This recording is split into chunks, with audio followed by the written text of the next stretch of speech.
The Judicial Service Commission will today continue its judicial candidates interview process to fill the 20 vacant positions in some of the country's higher courts, including the Supreme Court of Appeal and the Labour Court.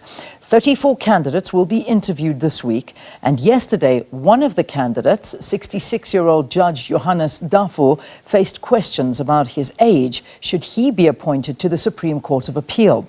The Commission has previously received criticism on what has been seen as chaotic handling of judicial interviews. Now, to talk more about the progress being made by the Judicial Service Commission, we are joined by retired Justice of the Constitutional Court, Judge Johann Kriegler. Judge Kriegler, so lovely to have you, and thank you very, very much for your time on Morning Live. Good morning to you. Good morning to the viewers. So, Judge, let's begin. Let's have a look so far. I don't know if you've had a moment to sort of tune in and watch some of the interviews that are taking place and how they are being conducted, and your views so far. I was aware of what was happening yesterday. I was following a good deal of it. Of course, I've had a long interest in the JSC, and I can tell you in a nutshell, they're doing a darn sight better than they have in the recent past. Yesterday's proceedings were encouraging. Yeah, and that's a good thing, because for many years before that there have been times and theories and everything put out there where they were saying that they got very political. They actually got ugly at one stage, where you would watch these interviews taking place and they actually got insulting at some point. But I know that the questioning and the role of questioning has changed, and it seems to be a better way of questioning in terms of the knowledge of those candidates and the law. Are you preferring the way things have been changed? And obviously it appears it's for the better. Of course, Leanne. The JSC is a vital quality control mechanism. The judiciary, in a very real sense, is the quality controller of government. It must see to it that the legislature and the executive stick to the rules laid down in the Constitution. The judiciary, in turn, is hired and fired by the JSC. So if the JSC doesn't do its job well, the judiciary cannot do its job well, and government cannot do its job well. It's a crucial organization, and it should run perfectly. It's running smoothly at the moment. Yeah, which I imagine puts the candidates in a better position as well, and they feel calmer, and they feel that they can perhaps present themselves better. So if we look at one of the candidates that were interviewed yesterday, this is for one of the 4 Supreme Court of Appeal judges, and that's 66-year-old Judge Johannes Daffue, approaching 12 years of experience as a judge, and would only be able to serve 3 years if he was appointed to the appeal court. Let's talk about age. Should he be considered? Should this be something that stands against him? Age is obviously a relevant point. Either too young or too old is a factor that the JSC would consider. But it's certainly not a crucial point. And I would not believe that if somebody has 3 or 4 years to go in Bloemfontein or in Braamfontein, that's a disqualification. On the contrary, with more years, you have more experience, you have greater wisdom, and you can very well draw on the resources of a mature judge in 3 or 4 years. If it's an outstanding candidate, certainly the age would not be a disqualification. Yeah, it's not the first time. I know we saw something like this happening in April. When it goes back, there was some scenes that came out after commissioners expressed skepticism about whether it was reasonable to recommend somebody for that higher position because of their age. And this was Judge Brian Spilg, 50 years in the legal profession, a huge career, ranking just below the Deputy Judge President, just saying his experience in many of the issues, and there was a major question mark as to whether he should be recommended. I mean, with all that experience, does that not count for something? Oh, obviously it counts for something. How much it counts and on which side of the scale it counts in this election is always a matter that the JSC in its wisdom will have to weigh for itself. No two people are identical. No two cases are identical. No two vacancies are identical. So it depends on the facts in each instance. Yeah. But I must say, at one point some time ago, it was actually quite nasty in the JSC against people who were not that far from retirement age. It was actually suggested to one candidate that she was asking for promotion to the SCA in order to get a higher pension in a couple of years' time when she retired. A gratuitous insult that had no place in the JSC's deliberations. Yeah. Yeah, I imagine so. And also in a situation where you find that Chief Justice Raymond Zondo won't actually see out his tenure because his age also comes into play with, he will be retiring, I think it's next year, if I'm not mistaken. Next year he will have to get out of that position due to age. And that's another issue where I suppose that all comes into it. So he will have to retire around August 2024. That's the exact date that I was looking at. Leanne, of course, judges should not stay in office too long. They get too confident of themselves after too long a period. They get too settled in their ways. And the judges come into office and judges leave office is nothing to be worried about. On the contrary, it goes with the territory. So, Judge, in June this year, President Ramaphosa placed Justices Chifiwe Maumela and Nomondo Nkebisa Tusi on suspension. And this was to allow the Judicial Conduct Tribunal to investigate suspected misconduct regarding alleged excessive delays by the judges in handing down a significant number of judgments. How has this also put a focus on the JSC and its perceived slow responses on matters that affect judges' working conditions and discipline? Of course, we're now looking at the other half of the JSC's job, the disciplining and, if necessary, recommendation of dismissal of judges. In that respect, the JSC has sadly failed lamentably over the last 10, 15 years. It's been slow, it's been cumbersome, it's fumbled, it has let the ball fall at times. The notorious case of Judge Hlophe, we needn't go into it.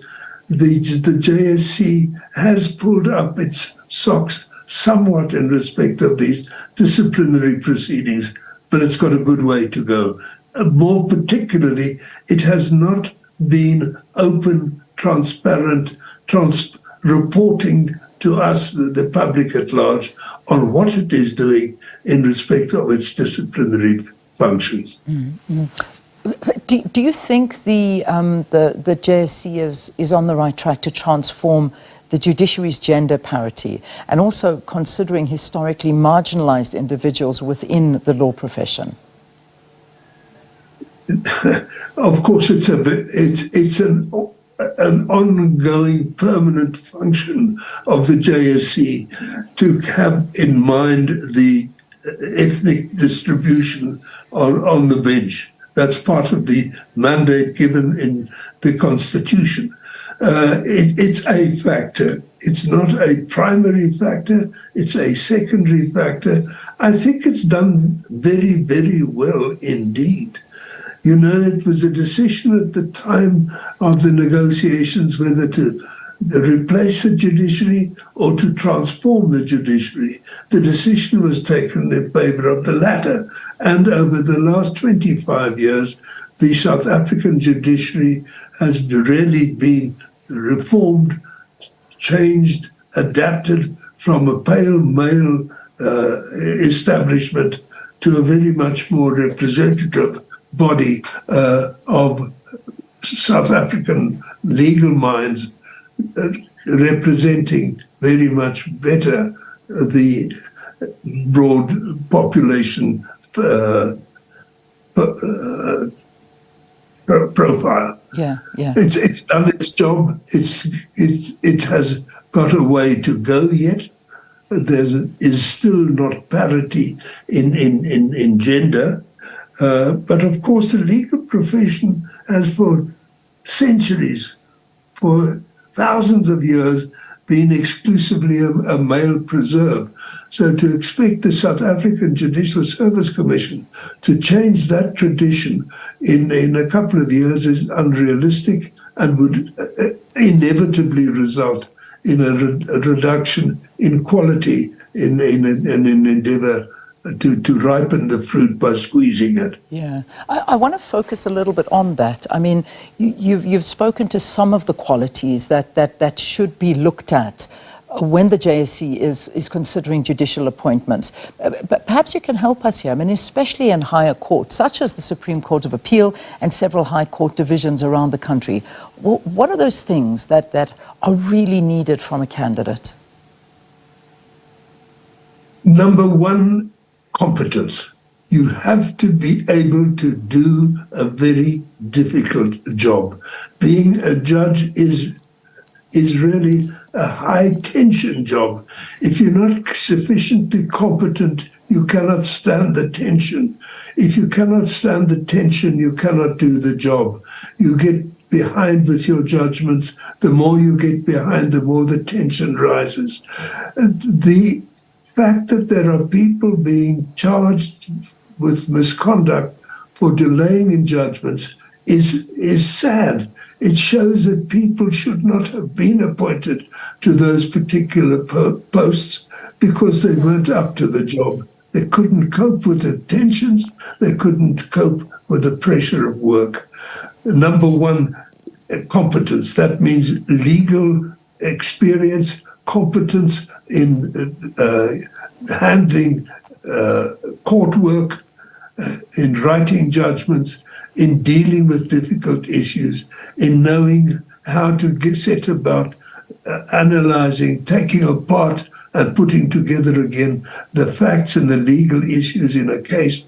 These all come only with experience. You are not born with judicial capacity. It is a lifestyle and an experience that grows only with years of use. So the higher the court, the higher the tensions, the more difficult the issues, the more competence, experience, skill, sureness of hand is required of the judicial officer. Yeah, I mean, obviously the whole issue around politics is something that is quite difficult, and we always tend to find that those that are sitting in the hearings become a lot harder on those that have been involved in some form of a political case or anything that has to do. And we know that one is coming up, and that certainly is going to be a very, very interesting one, because he's repeatedly, and I'm talking about Judge David Unterhalter. This is, I think he's been declined 3 times for this position. And, you know, he did, obviously, he served as President Ramaphosa's counsel and has a crucial role in the Russia-South Africa nuclear deal. It was one of those things that he did and was involved in. It should be interesting to see what happens there and whether or not this line of questioning that has been praised continues when he comes onto the stand. Would you like to comment on that, or am I perhaps going over the border here a bit? Leanne, I would love to comment it, but I dare not. Okay, I don't blame you. I was taking a bit of a chance there. But just before I let you go, I mean, we know that today is day 2 and the JSC judicial interviews take place. How can the JSC further enhance its transparency and conduct during these interview processes? Because this, you know, I suppose is going to be a test when somebody like Unterhalter gets out there. You know, it's wonderful that the public is involved, that the public is informed, that the public is interested in what happens at the JSC. But at the same time, it does tend to turn it into show business, which it shouldn't be. It should be a dispassionate, apolitical, objective debate. Unfortunately, it hasn't been that for some years. Hopefully, we will revert to the style that the JSC had in the first 10, 15 years of its life before President Zuma saw fit to turn it on its head in 2009. All right, we'll leave it there. Judge, thank you. Thank you so much for being with us here on Morning Live. Retired Justice of the Constitutional Court, Judge Johann Kriegler, talking to us about this week's biannual hearings of the Judicial Service Commission's interview process for judicial candidates seeking appointment as judges or promotion to higher courts, including the Supreme Court of Appeal and the Labour Court.